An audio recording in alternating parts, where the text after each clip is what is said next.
सूरत के वरियाव इलाके में एक 10 साल के बच्चे की अचानक बेहोश होने से मौत हो गई। वे परिवार को सूचित करने के लिए दौड़ गए थे और लड़की को एक निजी अस्पताल में इलाज के लिए ले गए। हालांकि थोड़े समय के इलाज के दौरान बच्चे की मौत हो गई। एक बेटी की मौत के बाद परिवार में मातम छा गया था।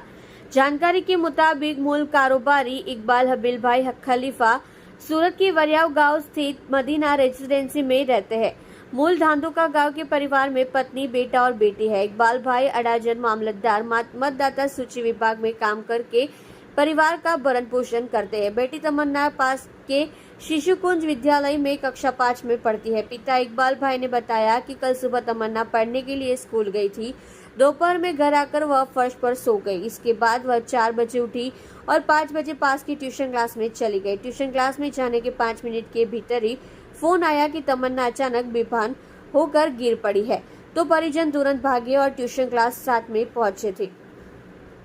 तमन्ना को तुरंत पास के एक निजी अस्पताल में भर्ती कराया गया। हालांकि वेंटिलेटर सहित इलाज दिए जाने के बावजूद कोई सुधार नहीं हुआ, इसलिए उन्हें दूसरी निजी अस्पताल में स्थानांतरित कर दिया गया, जहां रात में तमन्ना को मृत घोषित कर दिया गया। बेटी की अचानक की मौत से परिवार में मातम का माहौल छा गया था। मौत का कारण जानने के लिए 10 वर्षीय बच्ची को सिविल अस्पताल में भर्ती कराया गया। पोस्टमार्टम के प्रारंभिक निष्कर्षों से पता चला कि लड़की के सिर पर रक्तस्राव हुआ था। हालांकि अभी और सैंपल लेकर रिपोर्ट के लिए भेजे गए हैं। किसी छात्रा के स्कूल या ट्यूशन जाते समय गिरने से सिर में चोट लगने की आशंका है। इसके साथ ही बेहोश और इसके साथ भी जब बेभान होकर गिर गई तभी सिर पर चोट लग सकती है। पिता ने आगे कहा कि ऐसा लगता है कि तमन्ना खींच के कारण गिर गई होगी। हालांकि अभी तक तमन्ना को कभी भी खींच नहीं आई थी। जब उसे निजी अस्पताल ले जाया गया तब वह बेहोश थी।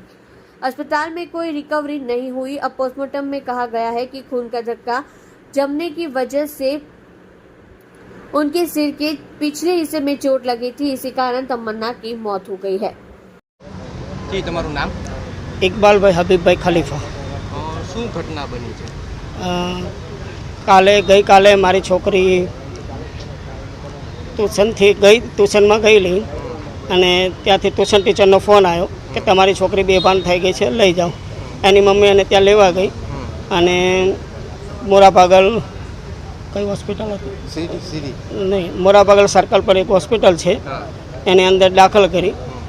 પણ પોસ્ટમોર્ટમમાં અમને બતાવવામાં આવ્યું છે કે છોકરી જ્યારે ખેંચ આવી અથવા કોઈ બી રીતે ચક્કર આવ્યા અને પડી ગઈ તો એને પાછળના ભાગમાં લાગેલું અને લોહી જામી ગયેલું।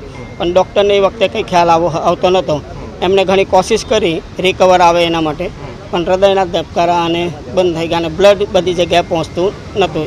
એના હિસાબે એને ડિસ્ચાર્જ કરી જેનેબ હોસ્પિટલમાં, અને જેનેબ હોસ્પિટલમાં એમને બી ટ્રાય કરી અને 11 વાગે એમને મૃત ઘોષિત કરી દીધી। અને પોસ્ટમોર્ટમ કરવામાં આવેલા ત્યાં અમને જાણ થઈ કે ભાઈ પાછળના ભાગમાં એને વાગેલું છે અને બ્લડ જામી ગયેલું છે। એના હિસાબે આ બધું બન્યું છે। તમે શું કામકાજ કરો છો? હું મામલતદાર કચેરીમાં ઓપરેટર છું। તમે પરિવારમાં કોણ કોણ? પરિવારમાં મારો એક છોકરો, છોકરી અને મારી વાઈફ। આના સિવાય બીજી કઈ છોકરી? ના।